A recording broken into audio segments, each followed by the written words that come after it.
بسم اللہ الرحمن الرحیم نحمدہ ونصلی علی رسولہ الکریم اما بعد۔ اچھا، درس نمبر 3، درس بولتے لیسن کو، درس نمبر 3 یعنی لیسن نمبر 3۔ اس کا عنوان، ٹائٹل کو عنوان بولتے ہیں۔ عنوان دیکھیے، اللہ تعالیٰ سے صراط مستقیم، صراط مستقیم بولتے سیدھے راستے کو، جس کو تیلگو میں سن مارگم بولتے، اس کو مانگیے۔ اللہ تعالیٰ سے صراط مستقیم مانگیے۔ سورہ فاتحہ آیت نمبر 5، 6، 7۔ اہدنا الصراط المستقیم صراط الذین انعمت علیہم غیر المغضوب علیہم ولا الضالین۔ لفظ بلفظ ترجمہ، ورڈ ٹو ورڈ ترجمہ دیکھیں۔ اہدنا، ہم کو دکھلائیے، اہدنا ہم کو دکھلائیے، الصراط راستہ، المستقیم سیدھا۔ اہدنا ہم کو دکھلائیے، الصراط راستہ، المستقیم سیدھا۔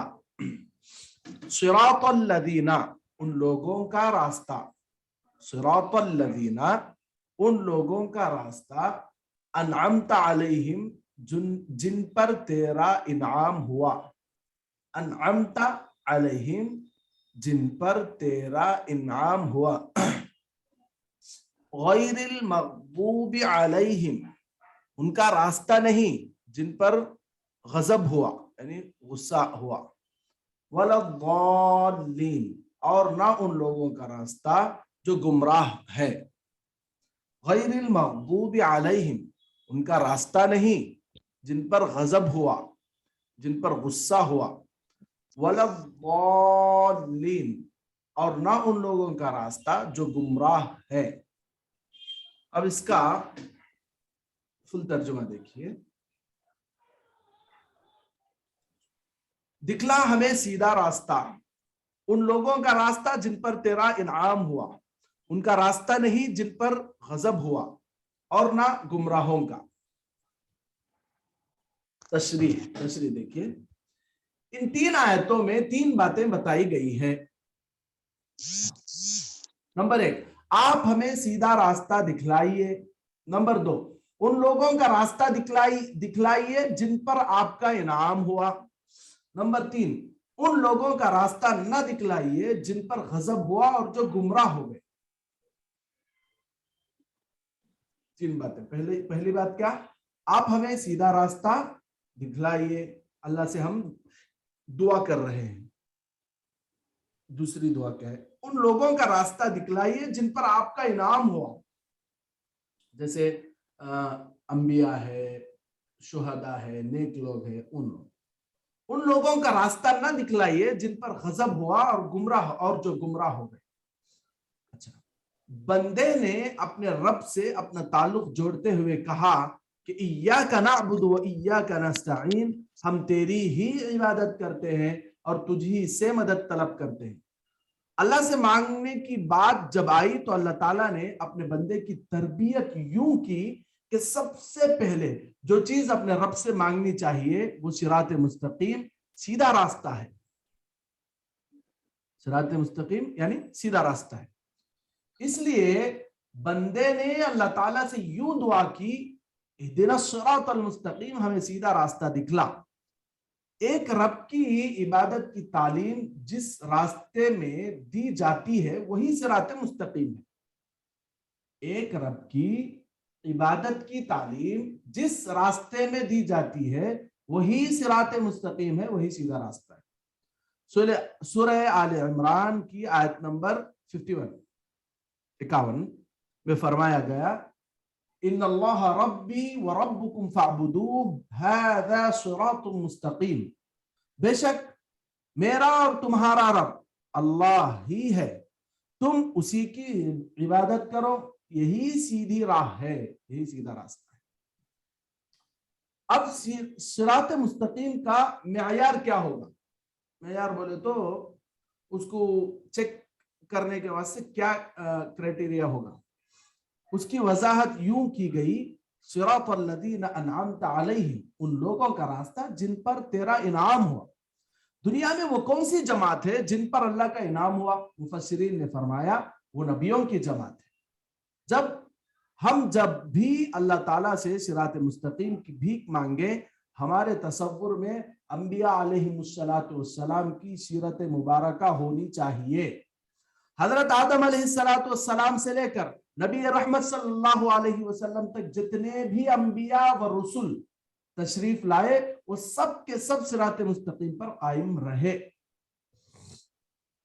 अल्लाह ताला का खुसूसी इनाम सबसे पहले नबियों और रसूलों पर होता है। सूरह निसा की आयत नंबर 69, आयत नंबर 59 में फरमाया गया, फ़उलाइका मअल्लज़ीना अनअमल्लाहु अलैहिम मिनन नबिय्यीना वस्सिद्दीक़ीना वश्शुहदाई वस्सालिहीन। गौर करें कि नेमतों की बरसात पहले नबियों पर होती है। अल्लाह ताला हमें भी वो मुबारक और पुरअमन रास्ता अता फरमा दे।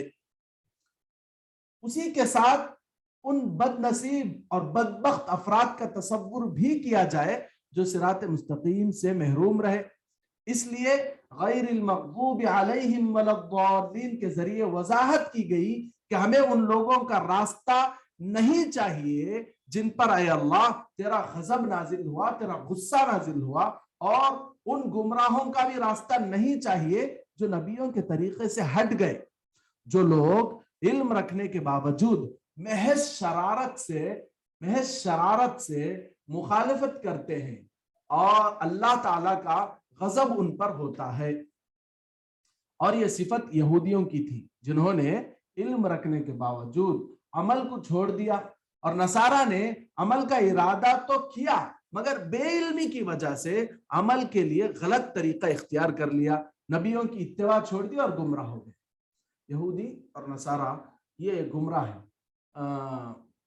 तो इसलिए अल्लाह ताला ने जहां पर ये कहा कि अल्लाह हमें सीधा रास्ता, ये हमें इस बात की हमें तालीम दी कि जब हम अल्लाह ताला से सीधा रास्ते की दुआ करते हैं तो उस वक्त उन लोगों को जहन में रखना चाहिए जिन पर अल्लाह ताला ने इनाम फरमाया, जिनको अल्लाह ने सीधे रास्ते पर चलने और चलाने का काम देकर भेजा, यानी अंबिया, रसूल वगैरह।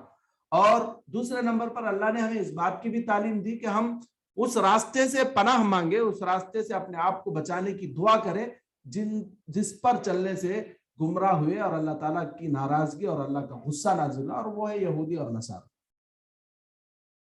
अच्छा, हम नमाज में बार बार सूरह फातिहा पढ़ते हैं और हर बार यहूद और नसारा के रास्ते से दूर रहने की दुआ करते हैं, मगर क्या वाकई हमारी ये दुआ हमारे दिल से निकल रही है?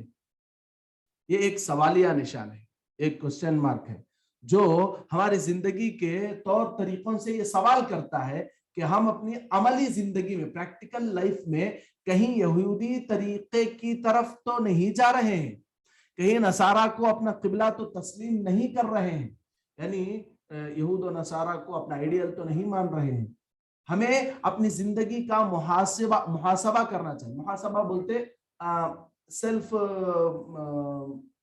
क्या बोलते, अपने बारे में खुद गौर फिक्र करना, अपने बारे में खुद ही सोचना, अपना खुद सेल्फ एग्जामिनेशन बोलते ना, खुद अपना इम्तिहान लेना, उसे मुहासबा बोलते।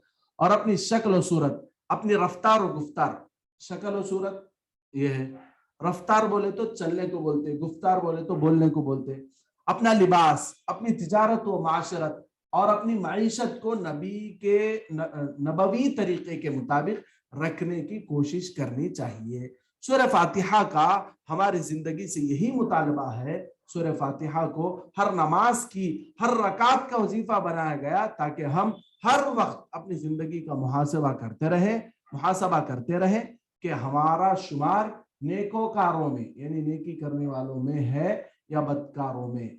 अल्लाह ताला हम सबको अमल की तौफीक नसीब फरमाए, आमीन। यहाँ तक अल्हम्दुलिल्लाह सुम्मा अल्हम्दुलिल्लाह सूरतुल फातिहा का तर्जुमा और तफसीर हम लोगों ने पढ़ लिया है। अब आप लोगों को करने का काम यह है कि सबसे पहले लफ्ज बलफ्ज जो तर्जुमा है उसको अच्छे तरीके से 1 से 10 मरतबा पढ़ के ज़हन में बिठाना है, और दूसरा जो काम आप लोगों को करना है वो ये कि उसकी तशरीह शार्ट में कम से कम आप लोगों को जहन में रखना है, ठीक है, पूरे सूरह फातिहा। अच्छा, उसके बाद अगर किसी का कोई सवाल हो